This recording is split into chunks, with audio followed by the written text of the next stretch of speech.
못 찾은 분들은 프로젝트를 참고할 수 있기를 바랍니다. 교독하겠습니다. 그때 여호수아가 루벤 사람과 갓 사람과 므낫세 반 지파를 불러서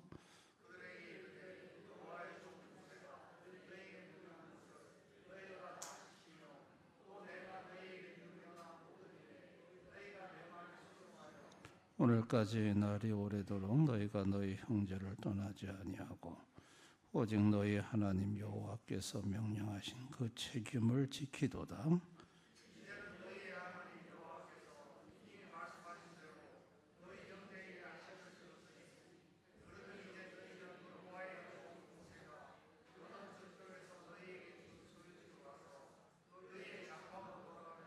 오직 여호와의 종 모세가 너희에게 명령한 명령과 율법을 반드시 행하여 너희 하나님 여호와를 사랑하고 그의 모든 길로 행하며 그의 계명을 지켜 그에게 친근히 하고 너희 마음을 다하며 성품을 다하여 그를 섬길지니라 하고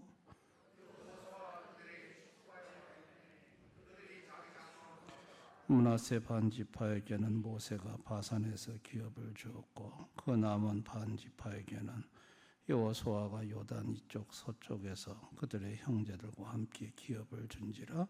여호수아가 그들을 그들의 장막으로 돌려보낼 때 그들에게 축복하고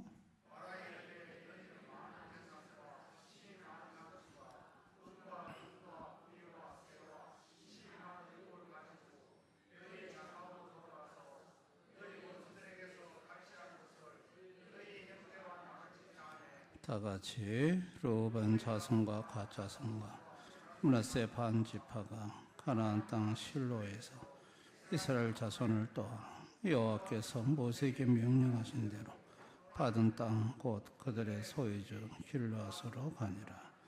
아멘. 오늘 밤에 오신 모든 분들과 또 영상으로 예배 함께 하시는 모든 성도님들에게 하나님의 축복과 보호와 은혜와 평강이 함께 하시기를 축원합니다. 나치가 유대인들을 600만 명을 죽일 때 거기서 살아남은 유대인들이 있습니다. 빅터 플랭크라는 오스트리아 정신과 의사인데 이분은 그 홀로코스트 매일마다 비참하게 죽어가는 그 죽음의 현장에서 세 가지를 많은 사람들에게 중점적으로 각성을 시켰습니다. 하나가 희망이었습니다. 우리에겐 반드시 내일이 있다. 우리에게는 이 고난이 끝날 날이 온다. 반드시 좋은 날이 온다. 희망을 얘기했고 또 다른 두 번째는 삶의 의미. 우리는 살아야 될 의미가 있다. 포기하면 안 된다. 삶의 의미. 그리고 이제 세 번째가 유머였다고 그래요. 그 죽음의 장소에서도 유머로 웃을 수 있는 이 세 가지로 참 그 죽음의 장소에서 견딜 수 있었고 또 살아남았고 이분은 그 후에 정신과 의사로서 의미치료라는 그 의미치료법을 개발해서 많은 사람들에게 도움을 주었습니다. 중요한 건 뭐냐? 마음이라는 거예요. 아무리 죽음의 절망의 장소에서도 마음이 무너지지 않으면, 마음이 희망을 가지면 살 수 있다는 거죠. 여러분, 오늘 여호수아는 전쟁, 가나안 정복 전쟁이 약 한 7년에서 한 9년, 평균 한 7년으로 학자들은 보고 있습니다. 한 7년에서 9년, 10년, 길게 잡아 10년까지 보는데 긴 정복전쟁이 끝났어요. 그때 이 정복전쟁에서 요단강 동편에 있었던 건너기 전에 므낫세 절반 그리고 갓, 루벤 그 지파들은 거기서 땅을 분배받았어요. 근데 가족들이 거기에 몽땅 남아 있습니다. 그리고 군사들 앞장서서 우리만 좋은 땅 차지하고 니들끼리 들어가 싸워라 이럴 수는 없으니까 전쟁이 끝날 때까지 우리가 앞장서겠다 하고 요단강을 넘어와서 한 7년 정복전쟁, 길어지는 한 10년 정복전쟁을 끝내고 이제 이들이 가족의 품으로 돌아갈 때 여호수아가 오늘 당부하는 말이 마음을 다하여 하나님을 섬기라는 거. 여러 말을 여호수아가 했지만은 제가 오늘 이 본문을 통해서 보고자 하는 것은 여호수아가 마음을 언급했어요. 마음을 다하여 하나님을 섬기라고 5절에 말을 합니다. 너희의 마음을 다하여 성품을 다하여 그를 섬길지니라. 마음을 다하여 하나님을 섬기라. 왜 여호수아가 마음을 언급을 했을까요? 여호수아는 오래전에 가데스 바네아에서 정탐을 할 때 그때 12명의 정탐 중에 한 명이었어요. 근데 정탐을 해 들어가 보니 철옹성, 철제무기, 안악자손 그 거대한 가나안의 족속을 보고 10명이 돌아와서 부정적인 보고를 했고 그만 백성들이 마음이 녹았어요. 마음이 낙심이 됐어요. 마음이 무너졌어요. 마음이 무너지니까 그 다음에 따라오는 게 입술이 무너졌어요. 입에서 원망과 불평이 쏟아지기 시작했어요. 그랬더니 하나님께서 내 귀에 들린 대로 내가 해주겠다. 그리고 20세 이상 광야에서 다 죽었어요. 마음이 무너지니까 입술이 무너지고 입술이 무너지니까 다 죽더라는 거예요. 에덴에서 하와가 사단에게 꼬임받기 전에 마음이 먼저 무너졌어요. 하나님이 먹지 말라는 선악을 알게 한 나무 과일을 보고 보암직도 하고 먹음직도 하고 지혜롭게 할 만큼 탐스럽기도 하고 이미 그 마음에 안목의 정욕, 육체의 정욕, 이생의 자랑, 세상이 들어왔어요. 그랬더니 입술이 바뀌었어요. 반드시 먹으면 죽는다 했는데 죽을까 하노라. 마음이 바뀌니까 입술이 바뀌어요.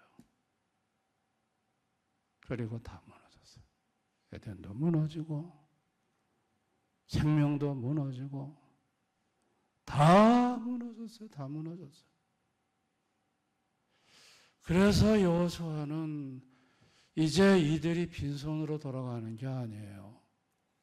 지난 가나안 정복 전쟁 때 어마어마한 전리품을 얻었어요. 그래서 여기 돌아갈 때 8절을 보면 말하 이르되 너희는 많은 재산과 심이 많은 가축과 은과 금과 거리와 새와 심이 많은 의복을 가지고 너희 장막으로 돌아가서 너희 원수들에게서 탈취한 것을 너희 형제와 나눌지니라 하며.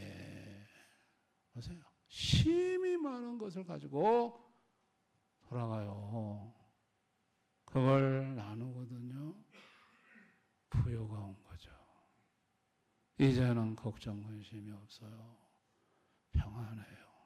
두 다리 쭉 뻗고 살아요. 그런데 여호수아가 제일 걱정한 게 뭐냐? 마음이 무너지는 거야. 그런데 여호수아가 죽고 그 시대 사람들이 다 죽고 난 후에 그 다음 세대가 사사기에 보면 여호와를 알지 못했더라. 어떻게 이런 일이 있을 수 있을까? 아니, 돌아가서 이 사람들이 여호수아가 110세에 죽었거든요. 가나안 정복 전쟁이 여호수아 나이 90세에 끝날 것으로 보면 적어도 여호수아가 죽는 시점이 그 세대가 다 죽었다 치더라도 20년 세월이 있어요. 20년 동안 돌아가서 자녀들에게 왜 하나님에 대해서 말을 가르치지 않았냐고요. 이들이 많은 재물을 가지고 돌아가서 그들의 마음이 하나님으로부터 멀어지고 바알과 아세라 주변의 그 모든 신상들, 철저하게 바알 아세라는 육체의 정욕, 안목의 정욕, 이생의 자랑을 충족시켜주는 우상이에요. 거기에 마음을 빼앗기고 후손들에게는 하나님에 대해서 가르치지 않고 자기 세대 다 죽고 나니 하나님에 대해서는 아무것도 모르는. 그래서 전부 다 바알과 아세라로 달려가고 하나님께서 그 시대 후손들을 어디에 가든지 재앙을 내리고 진노를 내리매 그들의 괴로움이 심하였더라. 그리고 그걸로 끝난 게 아니에요. 구산 리사다임 그쪽에다가 식민지로 붙여버리시고 모압에게다 붙이시고 그 다음에 미디안에게다 붙이고 블레셋에게 붙이고 하나님이 끊임없이 온 나라가 다 무너져 내려버렸어요. 마음에 신앙이 무너지니 입술이 무너지고 그게 무너지면 다 무너지는 거예요. 아멘. 우리 하나님은 뭐를 볼까요? 우리 하나님은 사무엘상 16장 7절에 나 여호와는 사람의 중심을 보느니라. 하나님을 뭘 보냐면 마음을 보세요. 제가 마음이 서 있는지 마음이 무너졌는지. 하나님은 마음을 보시는 분이에요. 또 하나님은 마음을 세우시는 분이에요. 에스겔 36장 27절 또 새 영을 너희 속에 두고 새 마음을 너희에게 주되 너희 육신에서 굳은 마음을 제거하고 부드러운 마음을 줄 것이며. 굳은 마음은 무슨 마음일까요? 무너진 마음이에요. 죄된 마음이고 하나님을 향하여 반항하는 마음이고 반기를 드는 마음이고 악한 마음이고 강팍한 마음이고 이 타락한 마음이고 이 마음을 바꾸신다는 거예요. 이 마음을 제거하고 새 영을 줘. 부드러운 마음으로 순종의 마음, 하나님의 은혜를 사모하는 마음, 좋은 마음, 옥토의 마음으로 바꾸시는 분이 하나님이세요. 아멘. 예수님이 이 땅에 오셔서 뭘 보셨을까요? 마음을 보셨어요. 여러분, 수가성의 남편이 6번째, 남자가 6번째 여인인데 다들 그 여인을 인간으로 안 봤죠. 근데 예수님은 그 여인을 만나서 대화를 하거든요. 뭘 봤을까요? 그 여인의 마음속에 오실 그리스도를 갈망하는 마음을 봤어요. 그 여인이 예수님한테 뭐라고 말하면 요한복음 4장 25, 26절에 여자가 이르되 메시아 곧 그리스도라 하는 이가 오실 줄을 내가 아노니 그가 오시면 모든 것을 우리에게 알려주시리다. 이 여자는 오실 그리스도, 오실 메시아를 갈망하고 있었어요. 예수님은 그 마음을 보시고 그 여인과 대화를 하시고 그 여인에게 자신이 바로 내가 그니라 메시아임을 밝히고 그 여인을 구원해 주시고 그 여인의 절망과 낙심의 마음에 소망과 희망의 마음을 갖게 하시는 걸 볼 수 있어요. 여러분, 삭개오도 인간 취급 못 받았거든요. 근데 왜 예수님이 뽕나무 위에 올라있는 삭개오 앞에 멈췄을까요? 삭개오가 예수님을 보기를 간절히 갈망하는 마음을 보신 거예요. 주님은 뭘 보시느냐? 마음을 보시는 거예요. 마음을 보시고 멈추시고 삭개오 집에 들어가서 그와 하룻밤을 묵으시면서 은혜를 베푸시고 구원해 주시는 걸 볼 수 있어요. 베드로도 결심했어요. 낙심했어요. 다시 갈릴 바다 가서 어부가 됐어요. 네, 예수님은 베드로를 찾아오셨어요. 그리고 베드로의 마음을 바꾸세요. 뭐로 바꿉니까? 사랑으로 바꾸고 나중에 오순절날 성령을 받아서 너희 안에 이 마음을 품을지니 곧 그리스도 예수의 마음. 빌립보서 2장 5절의 말씀처럼 예수의 마음으로 바꾸어서 예수의 사역을 하는 사람으로 세우시는 걸 볼 수 있어요. 믿음이 뭘까요? 믿음은 마음이 바뀌는 거예요. 불신의 마음이 믿음의 마음으로 바뀌는 거예요. 탁한 굳은 마음이 부드러운 마음으로 바뀌는 거예요. 아멘. 마음이 바뀌는 게 이게 믿음이에요. 뭐 마음은 하나도 안 바뀌었어 그냥. 이거는 믿음이 아니에요. 믿음은 마음이 바뀌는 거예요. 마음이 예수의 마음으로 바뀌는 게 믿음이에요. 근데 마음은 하나도 안 바뀌었어. 강팍해. 그냥 그대로야. 입술만 예수 믿는데 가짜예요. 믿음은 마음이 바뀌는 거예요. 로마서 10장에 마음으로 믿어 의에 이르고 입술로 신하여 구원을 받는데 마음으로 믿어야 돼요. 마음으로. 아멘. 믿음은 마음에서 일어나는 일이에요. 마음으로 믿어야 돼요. 마음이 무너진, 믿음에서 무너진 이 인간들, 그리고 입술은 내뱉으면 온갖 원망과 불평만 쏟아내는 이 인간들을 불쌍히 여기시고 하나님 아버지가 하시는 아들 예수를 보내어 예수의 마음을 넣어줘.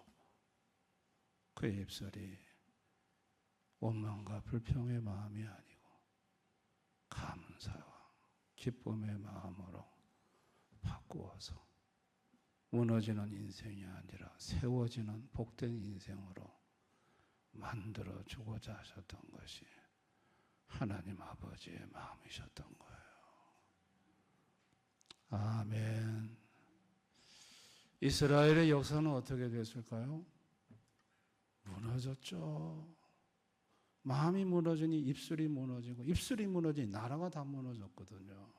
그럴 때 보여준 게 뭐죠? 사사기에 반복적으로 보여준 게 구원자 사사를 반복적으로 세워요.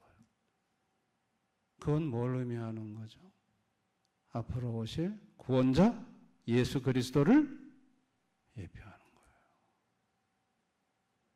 결국은 예수를 통해 구원자를 통해서 구원하신다는 것을 그 역사 사사기의 반복의 역사를 통해서 하나님이 계시해 주고 보여주는 걸 볼 수 있습니다. 아멘. 오늘을 살아가는 우리 현대인들은 마음이 무너졌어요. 경쟁이 너무 심해요. 너무 경쟁 사회에서 비교를 당하고 그러다 보니까 마음이 무너져요. 마음이 낙심하고 그리고 불평등이 너무 심해요. 평등하지가 않아요. 그러다 보니까 억울할 때가 너무 많아. 마음이 무너져요. 효율성과 생산성 중심의 사회예요. 얼마나 효율적이냐, 얼마나 생산성이 있느냐, 그걸 보고 가치 판단을 해요. 효율성이 없거나 생산성이 없으면 그만 보따리 싸가지고 나가라 그래요.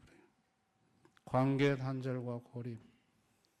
우리 사회에서 관계가 단절이 됐어요. 아파트 살아보세요. 옆집하고 위에 집하고 아는가? 다 관계가 단절됐어요. 다 고립되어 있어요. 정보는 왜 그래 많은지, 정보 과잉과 피로감. 너무너무 요즘은 정보의 홍수의 시대에 사는데 뭘 어떻게 선택을 해야 어떤 것이 나한테 이로운지를 모르겠어. 머리만 혼선만 와. 미래에 대한 불확실성. 미래에 대해서 확실한 게 하나도 없어요. 그래서 현대인들은 마음이 많이 무너져 있어요. 그러다 보니 입술에서 내뱉는 말은 늘 원망과 부정적인 말과 이런 말만 입술에서 쏟아내고 있어요. 하나님 중심의 삶을 상실했고 하나님 주권에 대한 불신이 있고 세상에 대한 잘못된 기대 그리고 감사 부족이 오늘 사는 현대인들의 특징들이에요. 결국은 마음이 무너지니까 입술이 무너지고 입술이 무너지니까 다 무너지는 거예요. 아멘.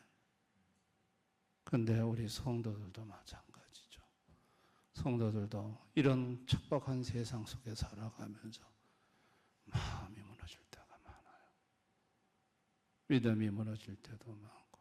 그런데 그럴 때마다 우리 성도들을 찾아오신 분이 계세요. 예수님이세요. 예수님이 오셔서 무너지는 이 마음을 가지고 갈망하는, 주님을 갈망하는 마음을 보시고 주님이 오셔서 그 마음을 말씀으로 붙들어 주시고 위로해 주시고 그리고 내 마음이 아니고 성령으로 예수의 마음을 쑥 집어넣어서 내 마음 속에 주님의 마음이 들어와 불안하고 두려워할 수밖에 없는 환경 속에서 나도 이해할 수 없는 평안이 있고 미래에 뭐 나아진다는 건 하나도 없는데 미래에 대한 왜 이렇게 희망과 소망이 넘치는지 여러분 내 속에 있는 내 마음은 내 마음이 아니라 주님의 마음이에요. 아멘. 성령님이 우리 성도들에게 예수의 마음을 불어넣으시는 거예요. 믿으시기 바랍니다. 그 마음으로 성도는 좌절하고 절망할 수밖에 없는 곳에서 일어나고 슬퍼 울 수밖에 없는 환경 속에서 감사하고 찬양하고 기뻐하면서 사는 거예요. 그리고 마음이 무너지지 않으니 입술이 무너지지 않고 믿음의 말을 하니 믿음대로 세워져 나가는 역사가 있는 거예요. 할렐루야. 이게 성도들의 모습이에요. 성도들의 삶이에요. 여러분 오늘을 사는 저와 여러분 혹시 여러분 마음속에 지금 마음이 어떤지 한번 살펴보시기를 바랍니다. 안목의 정욕과 이생의 자랑과 육체의 정욕이 내 마음속에 독버섯처럼 피어나고 자라서 내 마음이 믿음에서 무너지고 있지는 않은지 뭘 보면 알 수 있죠? 입술의 말을 보면 알죠. 요즘 내 입술의 언어 생활이 어떤지 입만 벌렸다면 그저 불신앙적인 말, 부정적인 말을 쏟아내고 있는 내 모습 속에서 무너진 내 마음 볼 수는 없는지요. 혹여나 이런 마음이 있다면 이렇게 입술이 무너졌다면 그 다음엔 다른 게 이제 무너지기 시작하는 거예요. 여러분 마음을 바꾸시고 입술을 바꾸시면 바뀌어진 대로 세워지는 역사가 일어납니다. 믿으시기를 바랍니다. 그래서 교회 7년 동안 교회가 안 돼서 절망했던 목사님 기도하는 중에 깨닫기를, 야, 내가 말을 잘못했구나. 성경을 보니까 하나님은 전부 말씀하신 하나님, 전부 하나님은 말씀으로 말씀하시는데, 야, 내가 이 말씀을, 내가 내 입술의 말이 잘못됐구나. 그 다음부터 아유, 교회가 안 돼서 죽겠네, 이 말보다는 교회가 안 돼서 살겠네. 전부 말을, 언어를 바꿨다. 전능하신 창조주 하나님이 계시는데, 창조주 하나님이 계시는데 내가 왜 말을 부정적이고 절망적인 말을 해야 할까? 그 하나님을 믿음으로, 믿음의 언어를 사용하면서부터 교회가 되기 시작하더라는 거예요. 교회가 세워지기 시작하고. 그래서 그분이 그때 우리 청년부 수련회 감난산 기도원 갔을 때 강사로 오신 목사님인데, 여러분, 말을 바꾸십시오. 말을 바꾸면 됩니다. 말대로 됩니다. 근데 말은 어디서 나와요? 마음에서 나오잖아요. 마음이 바뀌어야 말이 바뀌지. 이 마음은 누가 바꿔줘요? 예수님. 힘들고 어려울 때 주님 앞에 나가서 힘든 마음, 아픈 마음 다 고백하고 성령으로 예수의 마음이 내 마음속에 부어지는, 그래서 여러분의 마음이 바뀌고, 그리고 그 마음 속에서 터져나오는 입술의 말이 바뀌고 여러분의 삶이 바뀌는 역사가 있기를 주님의 이름으로